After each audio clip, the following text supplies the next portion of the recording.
welcome back my YouTube channel. Perkenalkan, nama saya Elsa Vina Uliani dari Universitas Pancasakti Tegal semester 4. Di video hari ini saya akan memberikan layanan bimbingan konseling mengenai kesulitan belajar di era pandemi COVID-19. Oke, selamat menonton. Untuk bisa lanjut ke materi yang akan kita bahas, tentu saja kita akan membahas sedikit tentang COVID-19. Kenapa sih selama ada COVID-19 ini kita diharuskan untuk stay di rumah? Tentunya dengan kita tetap berada di rumah, kita akan memutus mata rantai perkembangan dan penyebaran dari virus COVID-19 itu sendiri. Terus bagaimana sih anak-anak bisa belajar di rumah? Sedangkan di sekolah saja mereka masih sulit diatur dan bahkan masih banyak yang tidak belajar. Dengan adanya pandemi COVID-19 ini, tentu saja anak-anak akan memiliki banyak kesulitan dalam belajar. Jangankan di rumah, di sekolah pun mereka enggan untuk belajar.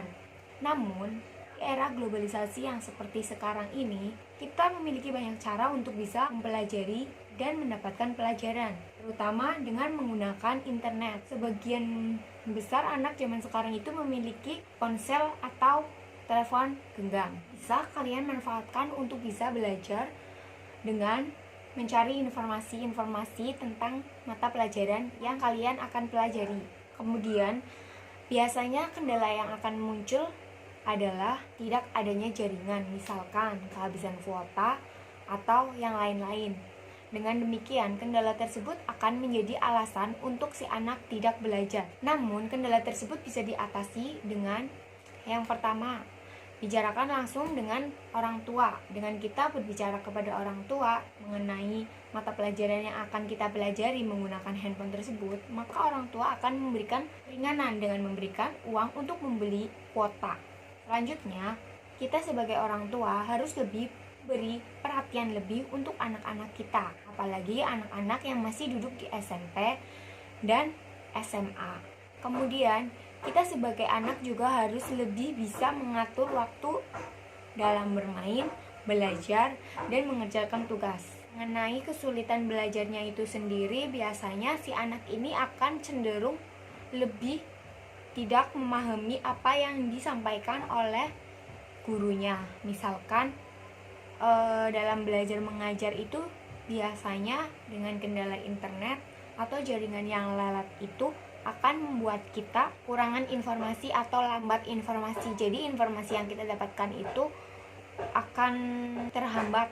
Untuk mengatasi kendala tersebut, ada beberapa langkah untuk kita bisa lebih memahami tentang apa yang akan kita pelajari dan tentang apa yang sudah disampaikan oleh guru sebelumnya.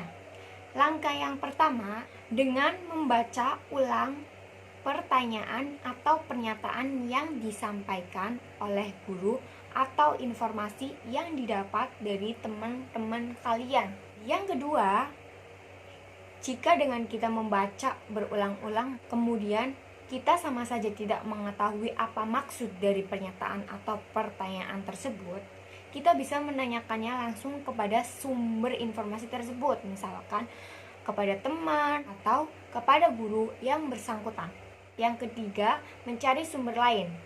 Misalkan kita sudah paham tentang informasi tersebut, tapi kita tidak tahu apa yang harus kita lakukan karena memang materinya kurang atau yang lain-lainnya.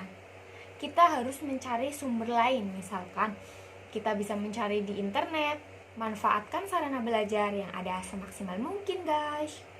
Permasalahan dan kendala yang akan sering muncul selanjutnya itu adalah rasa bosan. Cara mengatasi hal tersebut adalah dengan memberikan kesempatan si anak untuk beristirahat.